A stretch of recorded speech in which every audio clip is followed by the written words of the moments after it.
He does a tremendous job covering the Flyers for NBC Sports Philadelphia. Mr. Jordan Hall on the Comcast Business Hotline. How you doing today, Jordan? Tyrone, I'm doing well. How are you guys? Doing pretty well, Jordan. I got to ask you right away. Number one, it's a two-parter to start with. We appreciate you coming on. Number one, are you surprised that this happened? And part two, do you think his words after the last game where he took some responsibility in one sentence while also mentioning how he was not interested in coaching a situation or learning how to coach in a situation like this, do you think that played a role in them ultimately deciding to part ways with John Tortorella? I do think those comments were eye-opening for the Flyers. Tortorella, to me, just looked defeated. Like almost maybe he felt this couldn't continue and he wasn't quite meant for this type of free fall towards the end of a season. Like we knew the Flyers were embracing a rebuild, and we really knew it when they traded 5 players in the span of 5 weeks and they had league-worst goaltending. But I think this wore on Tortorella, and I think the Flyers noticed it. I think ideally they would have let this get to the finish line of this season. They would evaluate it, but it just became time. And 9 games left is actually a long time. They still have some home games here where the crowd, it's going to be a little empty here at the Wells Fargo Center. It could be pretty bleak, and why not do it now, get started on the head coaching search, and really kind of have Keith Jones and Danny Briere put an imprint on their time running this thing. And that'll be this offseason and, of course, hiring their first head coach. Jordan, a bit of a loaded question here, but how long do you anticipate it's going to take for the Flyers to clean things up and get things headed in the right direction? I think this offseason they have a real chance to reinvigorate the fan base. I think the fan base has been through it. I mean, it has been through it. They've been told to be patient. They saw some light at the end of the tunnel last season. Then there's this huge step back. This will be the 5th straight season they've missed the playoffs. That matches the franchise's longest drought. But an offseason can get fans back on board. And I don't think they need to totally disregard the rebuild, and I don't think they will.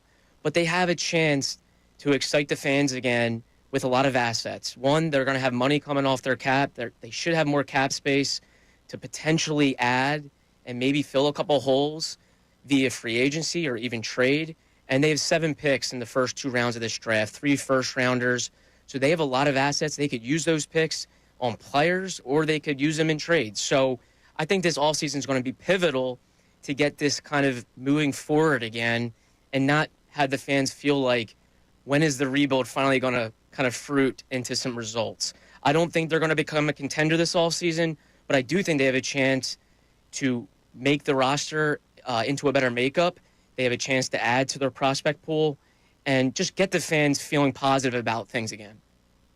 With that also, Jordan, you have a chance to hire a new coach. And I know in a perfect world, maybe they would have had Tortorella finish the 3rd year. You now would have cap space next season, and maybe you would start fresh. What kind of coach do you think they'd be looking for? Because clearly Tortorella's style did not fit what was going on right now. That's a fantastic question, Tyrone. And I felt that way when they hired Tortorella. I didn't think he was a bad hire by any means, but I thought he really was similar to Alain Vigneault. They were old-school coaches with track records. They were hard on players. They were demanding. They were all about win now. And it makes you think, like, do they have to go back to the young players coach? They had that in Dave Haxtell. I think it's really just hard to tell exactly what they need. And perhaps that's a little troubling, is that it's tough to really kind of comprehend who is the right coach. Do they go the college route? Do they get a top assistant? Do they get a head coach with experience? I don't quite know yet. I'm very eager to hear what Danny Briere has to say. But they have a ton of young players, and they're going to have some more prospects matriculating up through the system. So I think a young coach that is known for player development, will work with guys through the highs, the lows, I think would be really attractive, because I don't think they need to win immediately right now.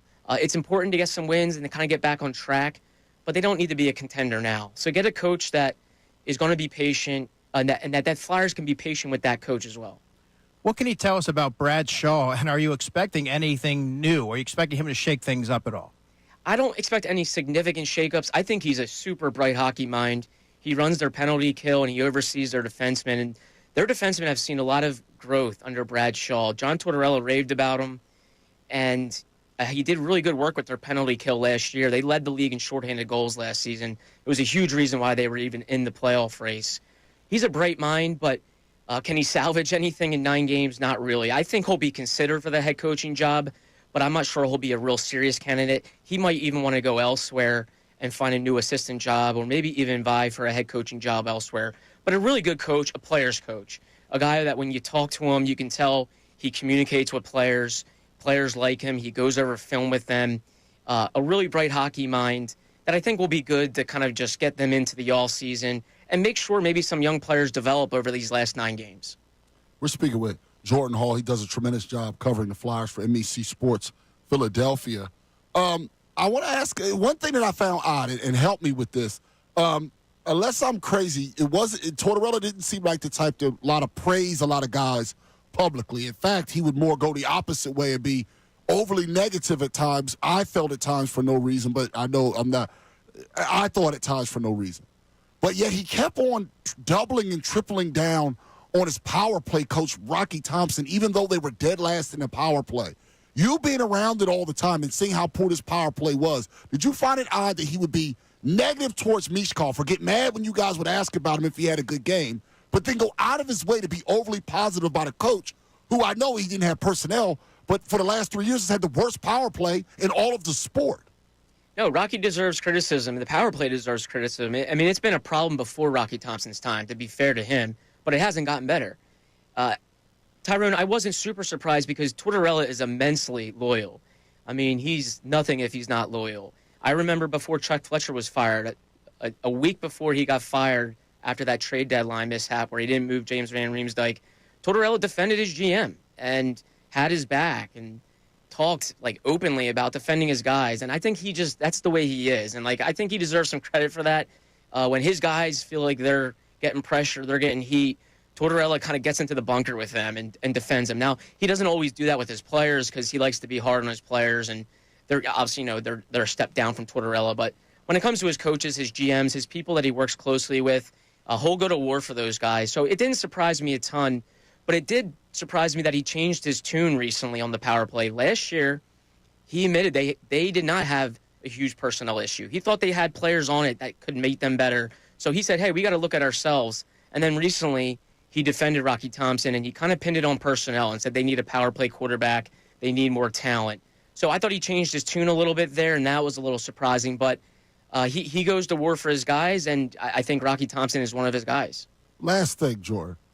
Shouldn't his players also be his guys, though, and not just his coaches? The reason I say that is, like, I believe that Missanelli, even at 19-20, is better at his job than Rocky Thompson is. Shouldn't some of the players be his guys, not just the coaches and the GM? No, it's a very fair question. I still think his players are different than his coaches. Like, his players, he knows he has to be hard on them. He can't baby them. He needs to push them. Like, his whole thing is confrontation and pushing his players to another level through that. I will say I think his coaching style kind of lost its effect in year 3 of a rebuild. In year 1, it's all about trying to appease that new coach and win over the new coach and make a good impression. But when you're in year 3 of it and there's nothing to play for, you guys aren't vying for the playoffs, and this guy has been here now for a while, and you don't know how long he's going to be here, that hard-nosed, like, get-into-you coaching style, I think, does lose its effect a little bit over time. And that's why Tortorella gets the bad rap of he has a shelf life. And he hasn't always had a shelf life. You look at some of his tenures, they've been longer than 3 years. But in this situation, in this city, in this market, in the way they regressed this year, you have to wonder if his way of coaching, like the patience for his patience of his players kind of wore thin. Maybe that style just kind of grew old. Well, we really appreciate you. I know you got a busy day. You got to write a bunch of stuff, and then Danny Briere speaks around 5 o'clock, so I know a busy day. I appreciate you fitting us in, man. Great stuff as usual. Thanks so much for having me, guys. I appreciate it. Thanks, Jordan. All right. That was Jordan Hall. Thanks so much, everybody, for watching. Really appreciate it. If you want more of this content, make sure you like and subscribe. And you can do that kind of over here if you want more of the best show ever.